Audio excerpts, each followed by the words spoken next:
నేను ఇచ్చే పెన్షనే చేయొద్దు అనుకో, నేను ఇచ్చే పెన్షనే నువ్వు నవరత్నాలు అనుకో, నేను ఇచ్చేటటువంటి పెన్షన్ ఆ పెంచిన పెన్షన్ ఇచ్చే పెన్షన్ కాదు, ఇచ్చే పెన్షన్ అంతకుముందు 45 ఏమో ఇస్తే వీళ్ళు 64 ఏమో పెంచాడు జగన్మోహన్ రెడ్డి.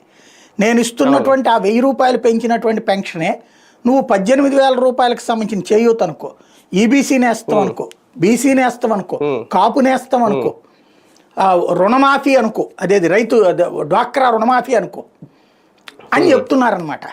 అలా ఫీల్ అవు నువ్వు అన్నటువంటిది. అంతకుముందు ఆ బట్టలన్నీ కలిపితే పింఛన్ కంటే ఎక్కువ కాదట.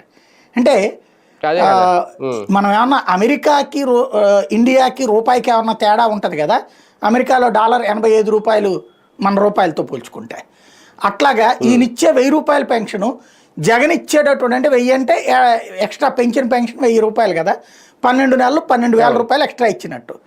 జగన్ ఇచ్చినటువంటి 45,000తో ఈ 12,000 కంపేర్ చేయాలన్నమాట. అంటే పింఛన్కి కూడా విదేశీ మారక ద్రవ్యం లెక్కగట్టినట్టున్నారు ఆయన.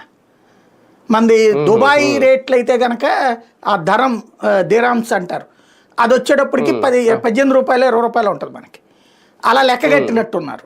1:3 అనమాట. ఇక్కడ ఒక ఇంటికి 45,000 దాకా ఇస్తున్నాడు జగన్మోహన్ రెడ్డి.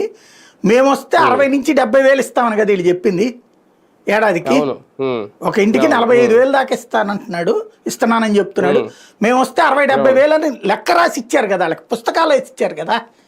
పుస్తకాలు ఇచ్చారా లేదా వచ్చేసి, దాంట్లో మీరు ఫస్ట్ అదేదో సర్వే కూడా చేయించారు కదా వీళ్ళ తరపున తెలుగుదేశం కార్యకర్తలు వెళ్ళి, మీకు ఏ పథకానికి అర్హులు అని చెప్పి ఒక లిస్టు తయారు చేసి ఆ కాగితాలు కూడా ఇచ్చారు కదా వాళ్ళకి.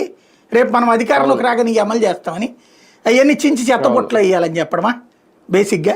అంతే కదా. దాంతో సమానం ఎట్లాగా నాకు అర్థం కాల. సమానం అంటే